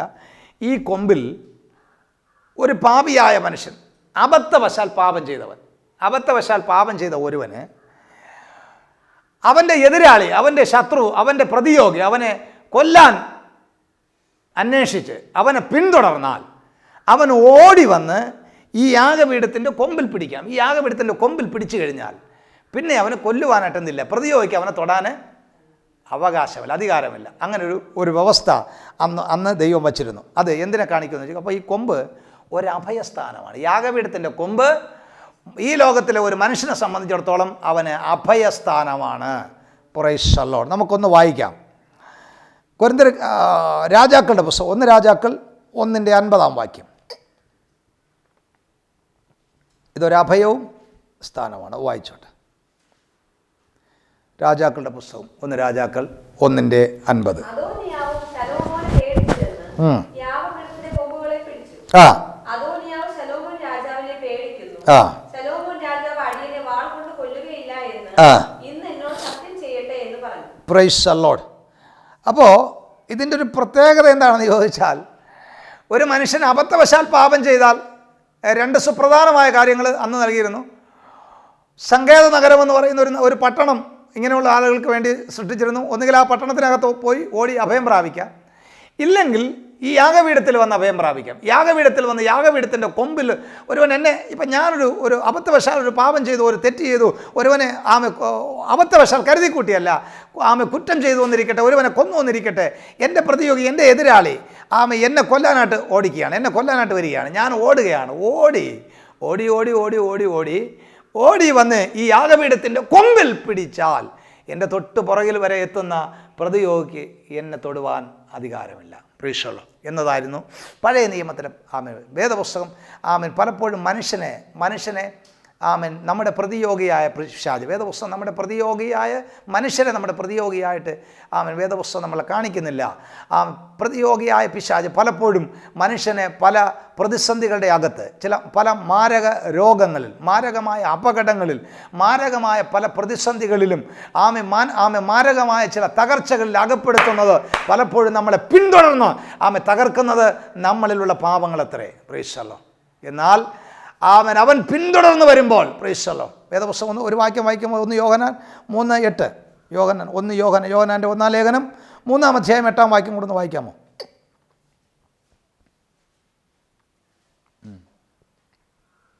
3-ാം അധ്യായം 8-ാം വാക്യം. പാപം ചെയ്തവൻ പിശാചിന്റെ മകനാകുന്നു. പിശാച് ആദ്യം മുതൽ. അപ്പോൾ ഒരുവൻ പാപം ചെയ്താൽ അവൻ ആരാണ്? ഇപ്പോൾ ഞാൻ ചോദിക്കട്ടെ, നമ്മുടെ മക്കളുടെ മേലെ ആർക്കാ അവകാശവും അധികാരമുള്ളത്? നമുക്കാ, അല്ലേ? നമ്മുടെ മക്കളുടെ മേൽ നമുക്ക് അധികാരമുള്ളതുപോലെ ദൈവത്തിൻ്റെ മക്കളുടെ മേൽ ആർക്ക് അധികാരം അവകാശമുള്ളത്? ദൈവത്തിനാണ്. അങ്ങനെങ്കിൽ ഒരുവൻ ദൈവത്തിൻ്റെ മകളായിത്തീരുന്നത് എങ്ങനെ? പാപം വിട്ട്, അധർമ്മം വിട്ട് നീതിപ്രവൃത്തിയിലേക്ക് അവൻ തിരിയുമ്പോഴാണ് അവൻ ദൈവത്തിൻ്റെ മകനാകുന്നത്. പ്രീസല്ലോ. എന്നാൽ അധർമ്മം പ്രവർത്തിച്ച് പാപം പ്രവർത്തിക്കുന്നവൻ ആരുടെ മകനാണ്? സാത്താൻ്റെ അല്ലേ? സാത്താൻ ആദ്യം മുതൽ പാപം ചെയ്യുന്നു, അവൻ കുലപാതകനാണ്. അപ്പോൾ പാപം ചെയ്യുന്നവനെല്ലാം ആരുടെ മക്കളാണ്? സാത്താൻ്റെ മക്കളാണ്. സാത്താൻ അവരെ പിന്തുടരും. സാത്താൻ അവൻ്റെ കുടുംബത്തെ പിന്തുടരും. അവൻ്റെ കുടുംബത്തിനകത്ത് ആധിപത്യം പറയും. അവനിൽ ആധിപത്യം പറയും. അപ്പോൾ പാപം വിട്ടൊഴിയുന്നവനെ ദൈവം എന്ത് ചെയ്യുന്നു? പാപം ചെയ്തവൻ ദൈവത്തിങ്കലേക്ക് ഓടി വന്ന് യാഗപീഠത്തിൽ, അതാണ് തങ്ങളുടെ ഈ യാഗം എന്ന് പറഞ്ഞാൽ എന്താണെന്ന് ചോദിച്ചാൽ, ജീവനെയും മാംസത്തെയും, ജീവൻ പോയിട്ട് മാംസത്തെ കത്തിച്ച് കളയുക. പ്രീസലോ. ഈ മാംസത്തെ എന്തിനാണ് കത്തിക്കുന്നത്? എല്ലാ പാപത്തിൻ്റെയും ഉറവിടം ഇവിടമാണ്. സകല പാപത്തിൻ്റെയും ഉറവിടം നമ്മുടെ ജഡമാണ്, നമ്മുടെ മാംസമാണ്, നമ്മുടെ ജഡമാണ്. പ്രീസലോ. അപ്പോൾ പഴയ നിയമപ്രകാരം മാംസത്തെ കത്തിക്കുന്നു, പുതിയ നിയമപ്രകാരം ജഡത്തിൻ്റെ പ്രവൃത്തികളെ എന്ത് ചെയ്യുന്നു? മരിപ്പിക്കുന്നു. Praise the Lord. അപ്പോൾ ജഡത്തിൻ്റെ പ്രവൃത്തികളെ മരിപ്പിച്ചുകൊണ്ട് ദൈവത്തിങ്കിലേക്ക് കർത്താവേ എന്ന് ആരാധനയിലേക്ക് നമ്മളെ സമർപ്പിച്ച് കഴിയുമ്പോൾ പൈശാചികൻ്റെ നമ്മുടെ മേലുള്ള ആധിപത്യം കുറയുകയും നമ്മൾ വീണ്ടെടുക്കപ്പെടുകയും ചെയ്യുന്നു. അതുകൊണ്ട് ആരാധനയിൽ അഭയം പ്രാപിക്കുന്ന ഒരു ദൈവവേദൽ അന്ധകാര ശക്തികളിൽ നിന്ന് വിടുവിക്കപ്പെടുമെന്നുള്ളതിന് സംശയമൊന്നുമില്ല. ആരാധനയിൽ അഭയം പ്രാപിക്കുന്ന യാഗപീഠം, ആരാധന സമയം യാഗമെന്നാണ്. അപ്പോൾ ആരാധനയിൽ നമ്മുടെ ജീവിതം സമർപ്പിക്കപ്പെടുന്നവൻ്റെ മേൽ പിശാചിന് ആധിപത്യം കുറയും. Price the Lord. അതുകൊണ്ട് പ്രിയപ്പെട്ടവരെ, ആ അനുഭവമാണ് യാഗപീഠം. 2 സുപ്രധാനമായ, നിരവധി അർത്ഥങ്ങൾ അതിനുണ്ട്, എങ്കിലും 2 സുപ്രധാനമായ കാര്യങ്ങളാണ് ഓർപ്പിക്കുന്നത്. ഒന്ന്, യാഗപീഠം ഒരു അഭയസ്ഥാനമാണ്. 2, പ്രൈസ് ദി ലോർഡ്, യാഗപീഠം വേർപാടിനെ കാണിക്കുന്നു. ഇനി യാഗപീഠത്തിൻ്റെ തണ്ടുകൾ. ഈ യാഗപീഠത്തിന് നമുക്ക് കുറച്ചുകൂടെ വ്യക്തമായിട്ട് കാണാം. ഈ ധൂപപീഠത്തിന് തണ്ടുകൾ ഇങ്ങനെ ചുമലിൽ ചുമന്നു കൊണ്ടുപോകാൻ തണ്ട് വെച്ചിരുന്നത് പോലെ യാഗപീഠത്തിന് തണ്ടുകളുണ്ട്. അതും താമ്രം കൊണ്ടുള്ള തണ്ട്, അത് ഹദ്രമരം കൊണ്ടൊക്കെ ചെയ്ത് അതിനെ ഭംഗിയായി ചെയ്തിരിക്കുന്ന അതിൻ്റെ തണ്ടുകളെന്നാണ് പറയുന്നത്. തണ്ട് ചുലത്തും, അതിനകത്തുള്ള പ്രത്യേക വളയത്തിനകത്ത് തണ്ട് ചുലത്തി ഇതിനെ ഇവിടുന്ന് യാത്ര തിരിക്കുമ്പോൾ ഇതിനെന്ത് ചെയ്യും? ചുമലിൽ കൊണ്ടുപോകും. Price the Lord. നമുക്കൊരു വാക്യം വായിക്കാം. പുറപ്പാട് പുസ്തകം 27:6 വാക്യം ഒന്ന് വായിച്ചേ. പുറപ്പാട് പുസ്തകം 27:6. യാഗപീഠത്തിന് ഖദിരമരം കൊണ്ട് തണ്ടുകൾ ഉണ്ടാക്കി താമ്രം കൊണ്ട് പൊതിയണം. തണ്ടുകൾ വളയങ്ങളിൽ ഇടണം. യാഗപീഠം ചുവക്കുമ്പോൾ തണ്ടുകൾ അതിന്റെ രണ്ട് ഭാഗത്തും ഉണ്ടായിരിക്കണം. നോക്കണം, ഈ യാഗപീഠം ഇവിടെ നിന്ന് ഈ ഞാൻ മുമ്പ് ഓർമ്മിപ്പിച്ചതുപോലെ നമ്മൾ ഓർമ്മിപ്പിച്ചോണ്ട് ഈ സമാഗമന കൂടാരത്തിലെ ഈ മേഘം മുന്നറിയിപ്പ് കൂടാതെ ഈ മേഘം ഇവിടെ നിന്ന് സഞ്ചരിക്കും. ഈ മേഘം സഞ്ചരിച്ച് എവിടെയാണോ മേഘം സഞ്ചാരം നിർത്തിയിട്ട് ആ മേഘം അങ്ങനെ നിശ്ചലമായിട്ട് നിൽക്കുന്നുവോ ആ സ്ഥലത്ത് ഈ കൂടാരത്തെ ഇളക്കി ഇവിടെ നിന്ന് ഇതിനെല്ലാം കൊണ്ടുപോയി ഇവിടുത്തെ ഈ മറ്റ് സാമാന്യ ജനം താമസിക്കുന്ന കൂടാരങ്ങളെല്ലാം എടുത്തുകൊണ്ട് ഇവർ ക്യാമ്പ് ചെയ്യാനായിട്ട് ആ മേഘം നിൽക്കുന്നതിൻ്റെ കീഴിലേക്ക് പോകും. ആ മേഘം നിൽക്കുന്നതിൻ്റെ തൊട്ട് കീഴിൽ ഈ സമാഗമന കൂടാരം വീണ്ടും അവിടെ റീസെറ്റ് ചെയ്യുകയാണ് ചെയ്യുന്നത്. ആ സമയത്ത് ഈ യാഗപീഠത്തിലെ എല്ലാ ഉപകരണങ്ങളും കൊണ്ടുപോകണം. ഈ യാഗപീഠം എന്ന് പറയുന്നത് നിസ്സാരമായ ഒരു വസ്തുവല്ല. യാഗപീഠം നിസ്സാരമായൊരു വസ്തുവല്ല, ലഘുവായ വസ്തുവല്ല, വളരെ ഭാരമേറിയ വസ്തുവാണ്. അതിനെ പലരുടെ സഹായത്താലാണ് ഇതിനെ ചുമന്ന് കൊണ്ടുപോകുന്നത്. നോക്കണം, ചിലപ്പോൾ കിലോമീറ്ററോളം ദൂരം യാത്ര ചെയ്യേണ്ടി വരും. ആ യാത്ര ചെയ്യുന്നിടത്തൊക്കെ ഈ യാഗപീഠം അവരെ യാഗപീഠത്തിൻ്റെ ഈ മേഘത്തിൻ്റെ പിന്നിൽ ഈ യാഗപീഠം ചുമന്ന് കൊണ്ടുപോകണം. Praise the Lord. അപ്പം നമുക്ക് സാമാന്യ ബുദ്ധിക്ക് ചിന്തിച്ചാൽ ഇത്രയും ദൂരം ഇതിനെ ചുമന്ന് ഈ ഭാരം വഹിച്ച് പോകുന്നതിനേക്കാൾ അവിടെ പോയിട്ട് ഒരെണ്ണം ഉണ്ടാക്കിക്കൂടെ എന്ന് നമുക്ക് ചിന്തിക്കാം. ഇല്ല, പ്രൈസ് ദി ലോർഡ്. യാഗപീഠം നിങ്ങൾ ഇതിനെന്ത് ചെയ്യാൻ പാടില്ല, ഇതിനെ ഉപേക്ഷയായി വിചാരിക്കാൻ, അല്ലെങ്കിൽ ഇതിനെ ഒരു നിസ്സാര കാര്യമായിട്ട് ഇതിനെ ചിന്തിപ്പാൻ പാടില്ല. ഈ ചുമന്നു കൊണ്ടുപോകുന്നത് പ്രൈസ് ദി ലോർഡ് ഒരു ഭാരമേറിയ അവസ്ഥയാണ്. Price the Lord. ഇതെന്തിനെ കാണിക്കുന്നു ചോദിച്ചാൽ യാഗപീഠത്തിൻ്റെ മറ്റൊരു അർത്ഥതലം എന്ന് പറഞ്ഞാൽ ആരാധന എന്നാണ്. അതുകൊണ്ടാണ് നമുക്ക് പ്രൈസ് ദി ലോർഡ് അബ്രഹാം യാഗം കഴിക്കാൻ പോകുമ്പോൾ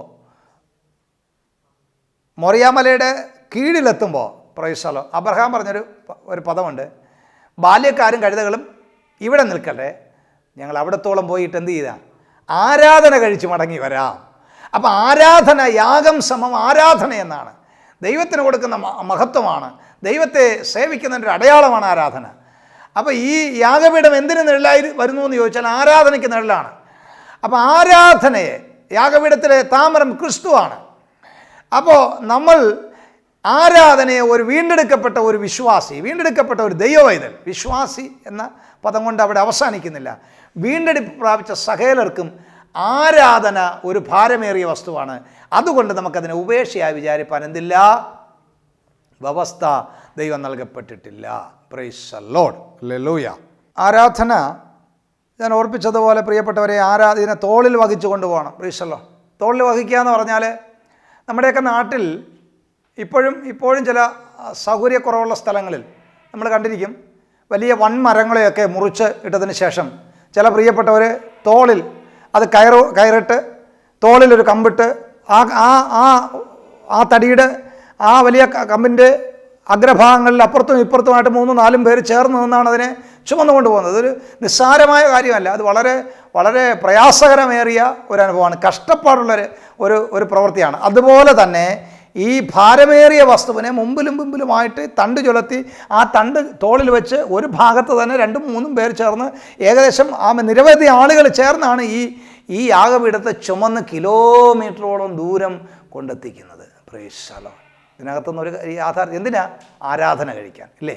യാഗപീഠത്തിലെ ആരാധന, യാഗം കഴിക്കേണ്ടതിന് അവർ കാണിക്കുന്ന ബദ്ധപ്പാട്, ഇത് വീണ്ടെടുക്കപ്പെട്ട വിശ്വാസിയെ ആരാധന നമ്മുടെ ജീവിതത്തിലെ പ്രൈസ് ദി ലോർഡ് ഈ തോളിൽ വഹിക്കുന്നത് ക്രിസ്തുവിന് വേണ്ടി കഷ്ടം സഹിക്കുന്നതിനെ കാണിക്കുന്നു. ഒരു വീണ്ടെടുക്കപ്പെട്ട വിശ്വാസി ഏത് കാലഘട്ടത്തിലായാലും ശരി, നീ യഥാർത്ഥമായിട്ട് വീണ്ടെടുക്കപ്പെട്ടിട്ടുണ്ടെങ്കിൽ, വീണ്ടും ജനനം നിൻ്റെ അകത്ത് പ്രാപിച്ചിട്ടുണ്ടെങ്കിൽ, ഉറപ്പാണ് ഞാൻ പറയാം, നമ്മുടെ ഈ ലോകം ഇപ്പോൾ നമ്മുടെ കേരളത്തെ സംബന്ധിച്ചിടത്തോളം ഒരു വിശ്വാസി രക്ഷിക്കപ്പെട്ടു വന്നാൽ ഒരുപാട് അനുകൂലമായ സാഹചര്യമുണ്ട്. എന്നിരുന്നാൽ പോലും ശരിക്കും വീണ്ടെടുപ്പ് പ്രാപിച്ച ഒരു വിശ്വാസിക്ക് നിൻ്റെ ആത്മീയ ജീവിതം ഒരു കഷ്ടതയേറിയതാണ്, അതിനകത്ത് പരിശോധനയേറിയതാണ്. വേദപുസ്തകം ഫിലിപ്പിയ ലേഖനത്തിൽ നമ്മൾ വായിക്കുന്ന 1-ാം അധ്യായം അതിൻ്റെ 29-ാം വാക്യം വായിക്കുന്നു. ക്രിസ്ത്യാനി നമ്മളെ 1:29 വായിച്ചേ.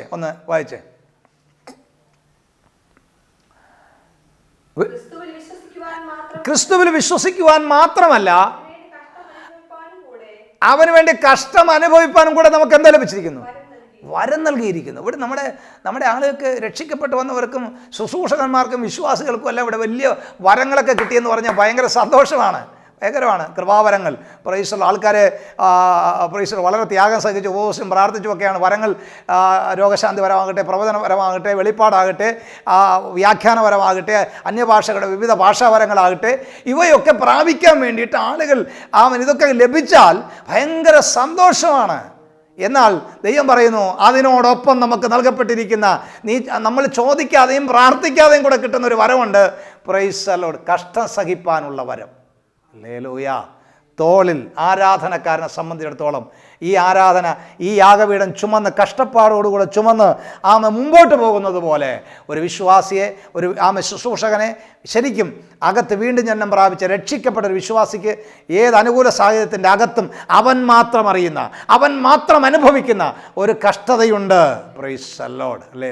അത് നിന്ദയുടെ, അത് ദാരിദ്ര്യത്തിൻ്റെ, അത് പ്രതിസന്ധിയുടെ ഒരു കഷ്ടതയുണ്ട്. നീ യേശുവിനെ അറിഞ്ഞ് വന്നാൽ ഉടനെ നിനക്ക് ലോറി കിട്ടും, കാറ് കിട്ടും എന്ന് വേദപുസ്തകത്തിൽ ഒരിടത്തും, ഞാൻ പുതിയ നിയമത്തിൽ ഒരിടത്തും കണ്ടിട്ടില്ല. Price the Lord. നിനക്ക് ഈ ലോകത്തിൻ്റെ സമ്പത്തും ഈ ലോകത്തിൻ്റെ സുഖസൗകര്യങ്ങളും എല്ലാം കിട്ടും എന്ന് വേദപുസ്തകത്തിൽ. നിനക്ക് അതിനേക്കാൾ ഇവയെല്ലാം നമ്മുടെ അധ്വാനം കൊണ്ട്, നമ്മുടെ കഴിവ് കൊണ്ട്, നമ്മുടെ മിടുക്ക് കൊണ്ട്, നമ്മുടെ ബുദ്ധി കൊണ്ട്, നമ്മുടെ കുബുദ്ധി കൊണ്ട് ഒക്കെ നേടാൻ കഴിയുന്ന സംഗതികളാണ് ഈ ലോകത്തുള്ള ഭൗതികമായ അനുഗ്രഹങ്ങൾ. സുഖസൗകര്യം, വീട്, കാറ്, ധനം, സമ്പത്ത്, പദവി, ഇവയെല്ലാം നമുക്ക് നേടാൻ കഴിയും. ഇത് രക്ഷിക്കപ്പെട്ട നമുക്ക് മാത്രമല്ല, പ്രൈസ് ദി ലോർഡ്, ലോകത്തിലുള്ള എല്ലാവർക്കും ഉണ്ട്. Price the Lord. ഇവിടുത്തെ അദാനിയും അംബാനിയും ഒക്കെ രക്ഷിക്കപ്പെട്ടവനായതുകൊണ്ടല്ലല്ലോ ശതകോടീശന്മാരായിരിക്കുന്നത്. പക്ഷേ അവർക്കൊന്നും ലഭിക്കാത്ത, അവരുടെ സമ്പത്ത് കൊണ്ട് നേടാൻ കഴിയാത്ത നിത്യജീവൻ എന്നുള്ള, നിത്യരക്ഷ എന്നുള്ള, വില പിടിക്കാനാകാത്ത, വില കൊടുത്ത് വാങ്ങാൻ കഴിയാത്ത ഒന്ന് നമുക്ക് കിട്ടിയിട്ടുണ്ട്. Price the Lord. അതിലാണ് നമ്മൾ സന്തോഷിക്കേണ്ടത്. അപ്പോൾ ഓരോ വിശ്വാസിയും ദൈവത്തിലേക്ക് വരുമ്പോൾ അവനൊരു പരീക്ഷാഘട്ടമുണ്ട്, ഒരു ശോധനയുടെ ഘട്ടമുണ്ട്. Price the Lord. പരീക്ഷ സഹിക്കുന്ന മനുഷ്യൻ അവൻ കൊള്ളാകുന്നവനായവൻ എന്ത് ചെയ്യും?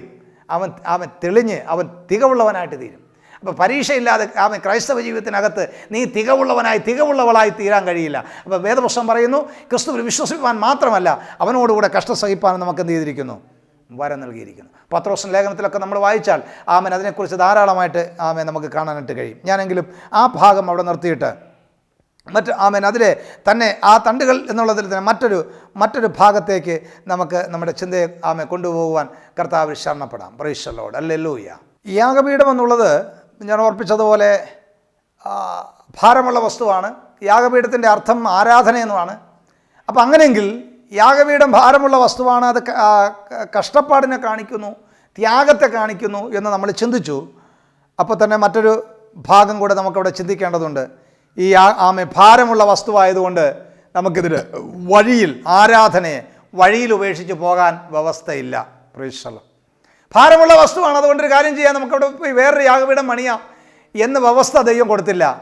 നമ്മുടെ ആരാധന നമുക്ക് ഭാരമുള്ള വസ്തുവാണ്, അതുകൊണ്ട് നമ്മളിതിനെ ഉപേക്ഷയായിട്ട് വിചാരിക്കരുത്, ഇതിനെ ഒരു കഷ്ടപ്പാടായിട്ട് കാണരുത്.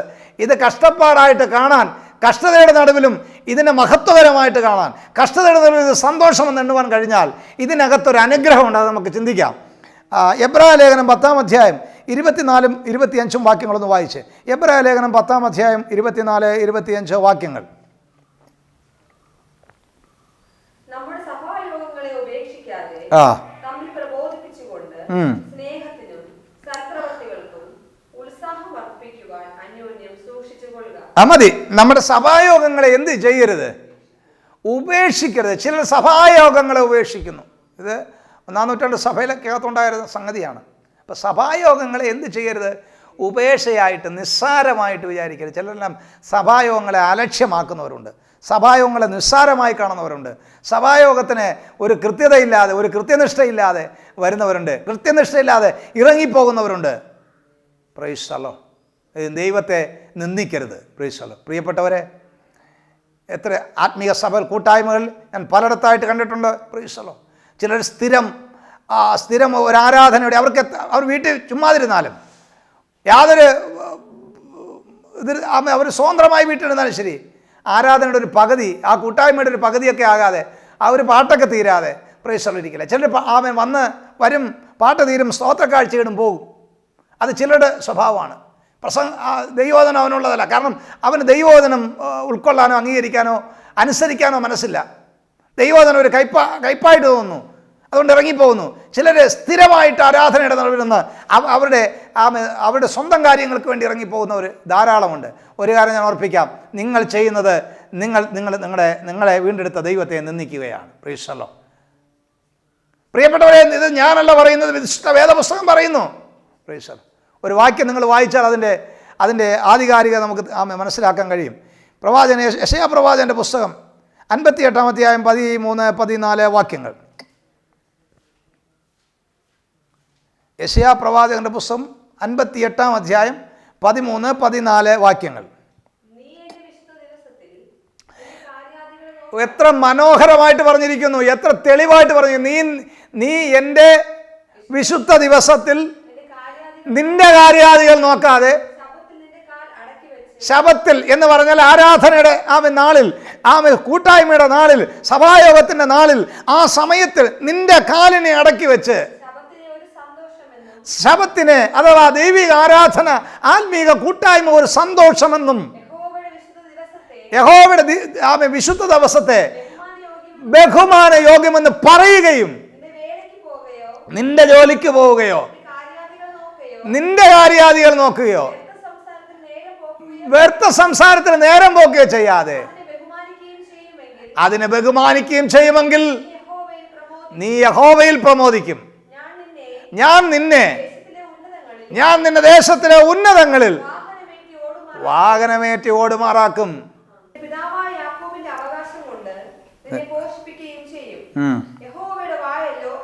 അരുളി ചെയ്യുന്നത്. അപ്പം ഇത് ന്യായപ്രമാണ കാലത്തുള്ള ആരാധനയെ സംബന്ധിച്ച് അതേ ആശയം തന്നെയാണ് ഈ പുതിയ നിയമസഭയ്ക്ക് നൽകിയിരിക്കുന്നത്. അതിനകത്ത് വ്യത്യാസമൊന്നുമില്ല. അതുകൊണ്ടാണല്ലോ എബ്രാഹിം പറഞ്ഞിരിക്കുന്നത്, നിങ്ങളുടെ സഭായോഗങ്ങളെ എന്ത് ചെയ്യുന്നു, ഉപേക്ഷയായിട്ട് വിചാരിക്കരുത്. അപ്പം ആത്മീക കാര്യങ്ങളെ നിങ്ങൾ ഉപേക്ഷയായി വിചാരിക്കും തോറും ദൈവവും നമ്മളെ ഉപേക്ഷയായിട്ട് വിചാരിക്കും. Price the Lord. ആത്മീക കാര്യങ്ങളിൽ ഉപേക്ഷ കാണിക്കരുത്. Price the Lord. പ്രിയപ്പെട്ടവരെ, ആത്മീക കാര്യങ്ങളിൽ ചിലർ വ്യർത്ഥ സംസാരത്തിൽ നേരം പോക്കി, ആത്മീയ കൂട്ടായ്മയ്ക്ക് വരുന്ന സമയത്ത് അവരോടും ഇവരോടും ഒക്കെ സമയം നേരം പോക്കി കളയുന്ന ആളുകളുണ്ട്. ചിലർ ആരാധനയ്ക്കിരുന്നാൽ പ്രൈസ് ദി ലോർഡ് ആ ശുശ്രൂഷകനെ ശുശ്രൂഷിക്കാൻ അനുവദിക്കാത്തവരുണ്ട്. Praise the Lord. ചിലർ വാച്ച് ഉരുട്ടി കാണിക്കുന്നവരുണ്ട്. Price the Lord. ആരാധനയുടെ നടുവിൽ, കാരണം എനിക്ക് പോണം, നീ നിർത്ത് എന്ന ചിന്തയിൽ. ദൈവമക്കളെ, പ്രൈസ് ദി ലോർഡ്, നമുക്ക് വേണ്ടി ജീവൻ മറുവിലയായി തന്നവൻ്റെ നമ്മൾ ദൈവത്തെ ആരാധിക്കുന്നത്, നമ്മൾ ദൈവത്തെ ആരാധിച്ചില്ല എന്ന് പറഞ്ഞ് ദൈവത്തിനൊന്നും വരാൻ പോകുന്നില്ല. Price the Lord. നഷ്ടം നമുക്കല്ലാതെ വേറെ ഒന്നും. അതുകൊണ്ട് ഇവിടെ പറഞ്ഞു, നീ നിന്റെ കാര്യാദികൾക്ക് പോകാതെ, നിന്റെ കാലടക്കി വെച്ച് വ്യർത്ഥ സംസാരത്തിൽ നേരം പോക്കാതെ, നീ എൻ്റെ വിശുദ്ധ ദിവസത്തിന് ഞാൻ നൽകിയിരിക്കുന്ന കൽപ്പനയെ ബഹുമാന യോഗ്യമെന്ന് നീ എണ്ണിയാൽ, എനിക്ക് ഈ ആരാധന എനിക്ക് വിലപ്പെട്ടതാണ്. എൻ്റെ ആരാധന കഴിഞ്ഞിട്ട് ഞാൻ വേറെ ഏതെങ്കിലും കാര്യത്തിന് പോകൂ. കല്യാണ വീട്ടിൽ പോകുന്നതും എൻഗേജ്മെൻറ്റിന് പോകുന്നതും ഒക്കെ ആരാധന മുടക്കിയാണ്. വരുന്നുണ്ട്, ദൈവപ്രസാദം നിന്നിൽ നിന്ന് അന്യപ്പെട്ടു പോവുകയാണ്. ദൈവകോപം വരും അതിന് പകരമായിട്ട്. ധാരാളം ആളുകൾ പ്രൈസ് ദി ലോർഡ് ആരാധന മുടക്കി വിവാഹ ശുശ്രൂഷ. Price the Lord. പലയിടത്തും ഞാൻ കണ്ടുവരുന്ന കാര്യങ്ങളാണ്. Price the Lord. ചില ഞായർ തിങ്കൾ ഈ ദിവസങ്ങളിൽ വിവാഹങ്ങൾ ക്രമീകരിക്കും. പല ആത്മീയ കുടുംബങ്ങളിലും പല ശുശ്രൂഷന്മാരുടെ കുടുംബങ്ങളിൽ ഞങ്ങൾ കണ്ടിട്ടുണ്ട്. Price the Lord. എന്താ, ഞായറാഴ്ച തിങ്കളാഴ്ച വിവാഹം, ഞായറാഴ്ച റിസപ്ഷൻ, അതിന് വേണ്ടുന്ന ക്രമീകരണങ്ങൾക്ക് വേണ്ടി ആ കുടുംബത്തിലുള്ള അംഗങ്ങൾ പ്രൈസ് ദി ലോർഡ് അവരുടെ ബന്ധപ്പെട്ടിരിക്കുന്ന പലരും ഇവരെ പിണക്കാതിരിക്കേണ്ടതിന് പല വിശ്വാസികളും അവരുടെ ആരാധനകളും മുടക്കി വരുത്തുവാൻ ഇയാൾ കാരണമായി തീരുക. അതുകൊണ്ട് ഈ ഞായറാഴ്ച ദിവസങ്ങളിൽ പ്രൈസ് ദി ലോർഡ് അല്ലെങ്കിൽ സഭായോഗങ്ങളുടെ ആ ദിവസങ്ങളെയൊക്കെ ഒഴിവാക്കി ചെയ്തില്ലെങ്കിൽ ദൈവകോപം താമസിയാതെ വരും. Price the Lord. അതിനെ സംശയിക്കാനൊന്നുമില്ല. Price the Lord. അപ്പോൾ ദൈവത്തിന് മഹത്വം കൊടുത്താൽ ദൈവം നമുക്ക് തിരിച്ച് മഹത്വം കൊടുക്കും. എന്നെ മാനിക്കുന്നവനെ ഞാനും മാനിക്കും. നീ എൻ്റെ ശബത്തുകളെ, എൻ്റെ വിശുദ്ധ ദിവസത്തെ നീ ബഹുമാനയോഗ്യമെന്ന് എണ്ണിയാൽ ഞാൻ നിന്നെ ദേശത്തിലെ ഉന്നതങ്ങളിൽ എന്ത് ചെയ്യും, വാഹനമേറി ഓട്ടുമാറാക്കും. പ്രിയപ്പെട്ടവരെ, തിരിഞ്ഞ് ചിന്തിക്കുക. Price the Lord. കഴിഞ്ഞ കാലഘട്ടങ്ങളിൽ ആത്മീയ കൂട്ടായ്മകളും ആത്മീയ സഭകളും നമ്മുടെ നാടുകളിൽ ഉടലെടുത്ത കാലഘട്ടങ്ങളിൽ പരമദരിദ്രർ ഒരു നേരത്തിന് മറുനേരം ആഹാരമില്ലാത്തവർ, ഒരു പ്രൈസർ മാറി ഉടുക്കാനൊരു വസ്ത്രമില്ലാത്തവൻ, പെയ്യുന്ന മഴ മുഴുവൻ വീട്ടിനകത്തേക്ക് ആ വെള്ളം ഒലിച്ചിറങ്ങുന്ന വീടുകൾ, ഇങ്ങനെയൊക്കെ കിടന്ന സാഹചര്യം നിന്ന് കർത്താവായ യേശുവിനെ രക്ഷിതാവായി സ്വീകരിച്ചുകൊണ്ട് ആത്മീയ കൂട്ടായ്മയ്ക്ക് വേണ്ടി ജോലി മുടക്കി കൂട്ടായ്മയ്ക്ക് നിന്നവരുണ്ട്. പ്രൈസർ അന്നത്തെ വരുമാനങ്ങളെ ചിലവാക്കി കൂട്ടായ്മയ്ക്ക് നിന്നവരുണ്ട്. ആത്മീയ കൂട്ടായ്മകളെ ബഹുമാനയോഗ്യമെന്ന് എണ്ണി ദൈവത്തെ സേവിച്ചവൻ്റെയും അവൻ്റെ കുടുംബങ്ങളെയും അവൻ്റെ തലമുറകളെയും ദൈവം എണ്ണി ആദരിച്ചിട്ടുണ്ട്. ഇന്ന് പകലും ഞാൻ ഈ സന്ദേശം പറയുമ്പോൾ തിരിഞ്ഞ് നിങ്ങളുടെ ജീവിതത്തിലേക്ക് തിരിഞ്ഞു നോക്കൂ, നിങ്ങളുടെ അയൽവക്കങ്ങളിലേക്ക് തിരിഞ്ഞു നോക്കൂ.